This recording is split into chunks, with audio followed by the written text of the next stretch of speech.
Evo helmet? Meron tayong SBX01. SBX01, okay. Yung SBX01 natin as monocolor? Monocolor. Monocolor, okay. Tapos, And XR03. XR03, yung XR03 natin maraming available tayo. With graphics. Okay. Lahat ba ng size meron? Medium to XL, double XL. Medium to double XL, okay.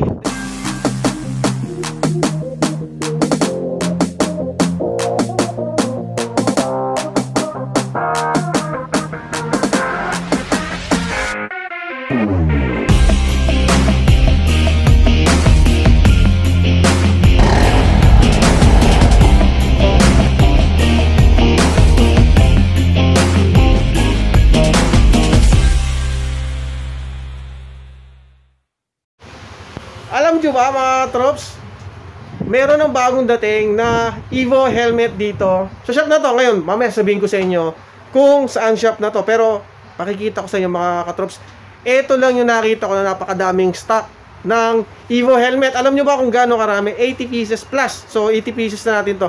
Itong mga Evo helmet na to mga troops, tulad dito, halimbawa, bibigyan ko na yung sample nito. Meron ditong SBX01, mga troops, ito isang SBX01, at hindi lang yan. Ano pa ba yung available natin, sir? Ano pa ba yung mga stock at available natin dito na Evo helmet? Meron tayong SBX01. SBX01, okay. Yung SBX01 natin as monocolor? Monocolor. Monocolor, okay. Tapos, And XR03. XR03, yung XR03 natin maraming available tayo. With graphics. Okay. Lahat ba ng size meron? Medium to XL, double XL. Medium to double XL, okay. Then, ano ba yung available natin bukod doon? Yung range. Range, meron din, may range din. Carnage. Okay, so Hyperion. yun. So marami talagang design, maraming design, maraming model dito, no. Maraming pagpipilian. Kaya mga katroops, punta kayo dito sa shop na to. At syempre, makikita nyo kung gaano karami ang Evo helmet dito. Pero kiklear ko lang mga katroops, above SRP tayo, tama? Above SRP tayo.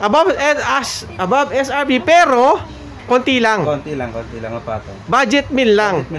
So yun, budget meal lang, sabi nga ni Sir Michael na meron ditong stock o may available dito ng mga Evo helmet above SRP, pero ang maganda dito, konti lang, budget meal lang yung ipapatong nila kasi gusto nila rin makatulong sa mga riders at yung mga may hilig sa Evo helmet. Okay? So shoutout kay Michael, si Michael ang crew and staff, siyempre staff dito sa shop na to. Pakikitaan tayo ng sample ng available na stock dito. So, sir, anong design yan? Ito yung Valkyrie. Si Valkyrie. Ayan, si Valkyrie. Ito, ang size niya, anong size nito? Medium size, tama ba, Lords? Medium size, tapos yung kulay blue. Orange blue. So, Valkyrie. Available na po yan dito, yan, yung orange blue na Valkyrie. At may available stock tayo ng mga ilang piraso to. Mayroong stock available natin dito. Marami din. So mga 20 pieces siguro. Ulit ko kanina, meron tayong 80 pieces dumating dito. Ito yung sample, ito isa sa mga dumating dito. At syempre sir, buksan pa natin yung iba. Gusto kong ipakita sa mga manonood natin, sa mga subscriber natin, kung ano-ano ba yung mga stock natin dito sa na dumating. So ito, GT Pro ba yan, sir? Ito, GT Pro. Ito. Ito, marami naghahanap din ito yung GT Pro. Ayan, ulit si Sir Michael Reyes. Tama, no? Sir Michael Reyes, ang ating crew dito. Tsaka si manager, shoutout kay manager, si manager Maliit. Shoutout din sa'yo. Aling Maliit din. Si Aling Maliit. Ayan, ito yung GT Pro natin na matte black. Ayan, so okay. Di ba makita nyo naman, ang ganda ng matte black. Dual visor. Ayan, then syempre kasama pa rin yung free lens. Syempre yan, may libreng sticker. Alam ko may kasama ring sticker yan, may kasamang lens. Ayan, kasama rin yan. So okay.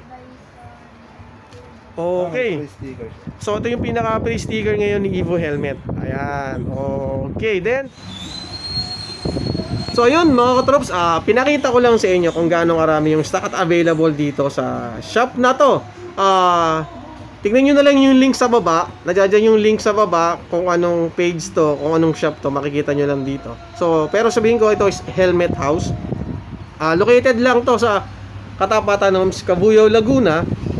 Look for JP Tuazon, siyempre, tsaka kay Michael. And then napakasimple lang. Pwede rin tayong pwede rin dito ng deliver by siyempre riders. Then Shopee, meron din Shopee. Yung link siguro, sasama ko na rin yung link. So pag sa YouTube, dito yung link nasa baba, pero pag sa Facebook, ito sa taas. Makikita ko na sa taas yung pag sa Facebook nyo titingnan to. So paano, mga troops, ito ang stock at available na Evo helmet dito sa Helmet House. Kaya ano pa hinihintay nyo, puntahan nyo na at tingnan nyo kung gaano kaganda ang mga helmet dito. Isa lang ang masasabi ko pati, yung dagdag nila na presyo o yung patong dito is budget meet lang. Okay? So paano mga troops? Maraming salamat. Salute sa inyo. Stay safe always and God bless.